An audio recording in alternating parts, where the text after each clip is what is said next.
കേരളത്തിലെ IAS ഉദ്യോഗസ്ഥർക്കിടയിലെ ചേരിപ്പോര് അതിന്റെ എല്ലാ സീമകളും ലംഘിച്ച് മുന്നോട്ട് പോവുകയാണ്. ഇപ്പോൾ ഏറ്റവും ഒടുവിൽ മതാടിസ്ഥാനത്തിലുള്ള വാട്സ്ആപ്പ് ഗ്രൂപ്പ് വിവാദത്തിൽ കെ ഗോപാലകൃഷ്ണൻ IASന്റെ വാദം പൊളിയുകയാണ്. ചില രേഖകൾ അതിൻ്റെതായി പുറത്തു വരുന്നുണ്ട്. ചിലർ പറഞ്ഞിട്ടാണ് ഗ്രൂപ്പ് ഉണ്ടാക്കിയതെന്ന് ഗോപാലകൃഷ്ണൻ തന്നെ പറയുന്നതിന്റെ തെളിവുകൾ പുറത്തു വന്നു. ഫോൺ ഹാക്ക് ചെയ്തവർ ഗ്രൂപ്പ് ഉണ്ടാക്കിയെന്നായിരുന്നു അന്ന് ഗോപാലകൃഷ്ണൻ നൽകിയ വിശദീകരണം. വിവരങ്ങളുമായി ഡാൻ കുര്യൻ ചേരുന്നുണ്ട്. ഡാൻ, ഈ ചാറ്റിൽ പറയുന്നത് അദീല അബ്ദുള്ളയാണ് ചോദിക്കുന്നത് എന്താണ് ഈ ഗ്രൂപ്പ് എന്ന് ഗോപാലകൃഷ്ണനോട് ചോദിക്കുന്നു. ഗോപാലകൃഷ്ണൻ പറയുന്നു എന്നോട് ചിലർ പറഞ്ഞിട്ടാണ് ഇങ്ങനെ ഒരു ഗ്രൂപ്പ് ഉണ്ടാക്കുന്നത്. നമുക്ക് ആ ദൃശ്യങ്ങളിൽ കാണാം. ഗോപാൽ IAS ആ പേരിലാണ് അദ്ദേഹത്തിന്റെ നമ്പർ ഈ പറയുന്ന ആൾ സേവ് ചെയ്തിട്ടുള്ളത്. ഗോപാൽ IAS പറയുന്നു ഗോപാൽ IAS ആഡഡ് യു എന്ന് നമുക്ക് കാണാം. അതിന് താഴെ ഈ ഗ്രൂപ്പ് എന്താണെന്ന ചോദ്യത്തിന് അദ്ദേഹത്തിന്റെ മറുപടിയും കാണാം. ഇനി ഈ ഗ്രൂപ്പ് താൻ ഉണ്ടാക്കിയതല്ലെന്ന വാദം എങ്ങനെ നിലനിൽക്കും?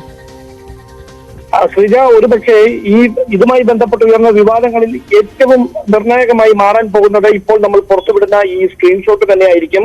അവിടെ ഒരു കാര്യം ഉറപ്പാണ്, നേരത്തെ മുതൽ ഈ വിവാദങ്ങളുമായി ബന്ധപ്പെട്ട ആഭ്യന്തര അന്വേഷണം നടത്തിയിരുന്നു. ചീഫ് സെക്രട്ടറി കഴിഞ്ഞ ദിവസം ഇതുമായി ബന്ധപ്പെട്ട റിപ്പോർട്ട് ആഭ്യന്തര വകുപ്പിന് കൈമാറിയിരുന്നു. അതിനൊക്കെ പറഞ്ഞിരുന്നത് തെളിവുകളില്ല എന്നായിരുന്നു. ഗോപാലകൃഷ്ണൻ ഇങ്ങനെ ഒരു മതാടിസ്ഥാനത്തിലുള്ള വാട്സ്ആപ്പ് ഗ്രൂപ്പ് തുടങ്ങിയതിന് തെളിവുകളില്ലെന്നായിരുന്നു പരാമർശം. പക്ഷേ അങ്ങനെയല്ല കാര്യങ്ങൾ.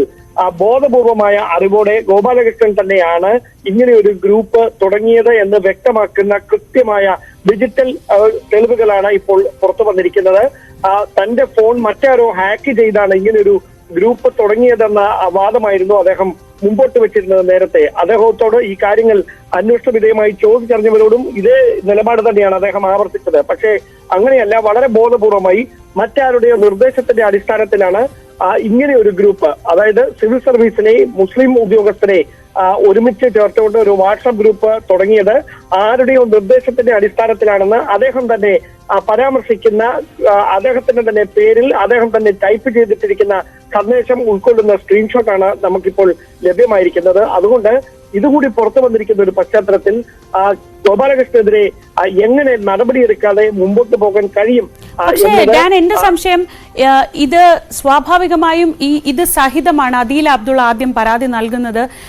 ഇങ്ങനെ ഒരു സ്ക്രീൻഷോട്ട് സഹിതമാണ്. അപ്പൊ അതായത് ഇത് ചീഫ് സെക്രട്ടറിക്ക് മുന്നിലും അല്ലെങ്കിൽ ഇതിനെപ്പറ്റി അന്വേഷിക്കുന്നവർക്ക് മുന്നിലേക്കും എത്തിയിട്ടുണ്ടാവുമല്ലോ. ഇങ്ങനെ ഒരു സ്ക്രീൻഷോട്ട് ഇരിക്കെ എങ്ങനെയാണ് ഇത് ഗ്രൂപ്പ് ഉണ്ടാക്കി ഹാക്ക് ചെയ്യപ്പെട്ടു എന്ന വാദം ആദ്യം തന്നെ തള്ളി. അത് ഗൂഗിളും മെറ്റയും എല്ലാം സ്ഥിരീകരിച്ചു. അങ്ങനെ ഒരു സംഭവം നടന്നിട്ടേയില്ല. ഈ സ്വന്തം പേരിൽ അദ്ദേഹം തന്നെ ടൈപ്പ് ചെയ്തിട്ട് ഈ മെസ്സേജ് ഉള്ളപ്പോൾ എങ്ങനെയാണ് ഈ അന്വേഷണ സമിതി അദ്ദേഹമല്ല ഈ ഗ്രൂപ്പ് ഉണ്ടാക്കിയത്, അല്ലെങ്കിൽ ഈ ഗ്രൂപ്പ് ഉണ്ടാക്കിയത് ഗോപാലകൃഷ്ണൻ ആണെന്നതിന് തെളിവില്ല എന്നൊരു നിഗമനത്തിലേക്ക് എത്തുന്നത് എങ്ങനെയാണ്? ശ്രീജ, രണ്ട് സാധ്യതകളാണ് ഇപ്പോൾ മുൻപിലുള്ളത്. അതിൽ ഒന്ന്, അദ്ദേഹം തന്നെ സൂചിപ്പിച്ചതുപോലെ അദ്ദേഹത്തിന്റെ ഫോൺ എന്ന് പറയുമ്പോൾ അദ്ദേഹത്തിന്റെ വാട്സപ്പ്, അതിലെ QR കോഡ് സ്കാൻ ചെയ്ത് മറ്റാരോ അദ്ദേഹത്തിന്റെ ഈ വാട്സപ്പ്, അദ്ദേഹത്തിന്റെ സ്വകാര്യ വിവരങ്ങൾ അടങ്ങിയിരിക്കുന്ന ഈ വാട്സപ്പ് ചാറ്റ് കൃത്യമായി കൈകാര്യം ചെയ്യാൻ കഴിയുന്ന തരത്തിൽ ഹാക്ക് ചെയ്തിട്ടുണ്ട്. അതല്ല എങ്കിൽ അദ്ദേഹം തന്നെ ബോധപൂർവം ഇങ്ങനെ ഒരു ഗ്രൂപ്പ് ഉണ്ടാക്കാനായി നിർബന്ധിതനായതാണ്. ഇതിൽ ആദ്യത്തെ വാദമുഖം അദ്ദേഹം തന്നെ ആവർത്തിച്ചു. അന്വേഷണ ഉദ്യോഗസ്ഥർക്ക് മുമ്പിൽ ഇതുമായി ബന്ധപ്പെട്ട് അദ്ദേഹത്തിന്റെ കാര്യങ്ങൾ തേടിയ ഉദ്യോഗസ്ഥർക്ക് മുമ്പിലൊക്കെ അദ്ദേഹം തന്നെ ആവർത്തിച്ചത് ഇത് ഹാക്ക് ചെയ്യപ്പെട്ടതാണെന്നാണ്. പക്ഷേ ഹാക്ക് ചെയ്യപ്പെട്ടു അദ്ദേഹത്തിന്റെ വാട്സാപ്പ് എന്നതിന് ഒരു തെളിവുകളും ഇതുവരെ ലഭിച്ചിട്ടില്ല. അങ്ങനെയാണെങ്കിൽ ഒരു സാധ്യത മാത്രമേ അവശേഷിക്കുന്നുള്ളൂ. അത് കൃത്യമായി ബോധപൂർവമായി ആരുടെയോ നിർദ്ദേശത്തിന്റെ അടിസ്ഥാനത്തിൽ അദ്ദേഹം തന്നെ ഈ സ്ക്രീൻഷോട്ടിൽ ഈ ചാറ്റിൽ വ്യക്തമാക്കിയിരിക്കുന്നത് പോലെ someone has asked me എന്ന് അദ്ദേഹം തന്നെ പരാമർശിക്കുന്ന പോലെ മറ്റാർക്കോ വേണ്ടി അദ്ദേഹം ഇങ്ങനെ ഒരു ഗ്രൂപ്പ് ക്രിയേറ്റ് ചെയ്തതാണ്. അതിൽ വ്യക്തത വരുത്തേണ്ടത് ഗോപാലകൃഷ്ണൻ തന്നെയാണ്. അത് ഉന്നതരായ ഏതെങ്കിലും ഉദ്യോഗസ്ഥരുടെ നിർദ്ദേശത്തിന്റെ അടിസ്ഥാനത്തിലാണോ ഇങ്ങനെ ഒരു ഗ്രൂപ്പ് തുടങ്ങിയത്?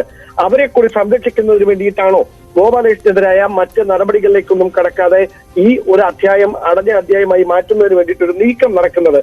അതടക്കമുള്ള കാര്യങ്ങളിൽ സംശയം ബലപ്പെടുത്തുന്ന തരത്തിലാണ് ഇപ്പോൾ ഈ സ്ക്രീൻഷോട്ട് പുറത്തു വന്നിരിക്കുന്നത്. ശരി, ഡാൻ കുര്യനാണ് വിവരങ്ങൾ നൽകിയത്. എന്തായാലും ഹിന്ദു ഗ്രൂപ്പ് ഉണ്ടാക്കി അതിന് പിന്നാലെയായിരുന്നു വളരെ പെട്ടെന്ന് ഇങ്ങനെ ഒരു മുസ്ലിം ഓഫീസേഴ്സ് ഗ്രൂപ്പ് ഉണ്ടാവുന്നത്. ആ ഗ്രൂപ്പിൽ ആദ്യം ആഡ് ചെയ്യപ്പെട്ട അദീല അബ്ദുള്ള IAS ആണ് ചോദിക്കുന്നത് ഇത് എന്ത് ഗ്രൂപ്പാണ്, എന്താണ് എന്ന് പേര് വിളിച്ചുകൊണ്ട് ചോദിക്കുന്നു. അതിന് മറുപടിയായി I don't know, someone has asked me എന്നാണ് അതിന് മറുപടിയായി അദ്ദേഹം പറയുന്നത്. ഇതുകൂടി എന്തായാലും ഇനിയും ചർച്ചകൾ നിറയുമെന്ന് ഉറപ്പാണ്. ഇന്നലെയാണ് N പ്രശാന്തിന്റെ സസ്പെൻഷൻ കാലാവധി 120 ദിവസത്തേക്ക് കൂടി നീട്ടിക്കൊണ്ടുള്ള ഉത്തരവ് വന്നത്. ഒപ്പം ഗോപാലകൃഷ്ണനെ സർവീസിലേക്ക് തിരിച്ചെടുക്കുകയും ചെയ്തിരുന്നു.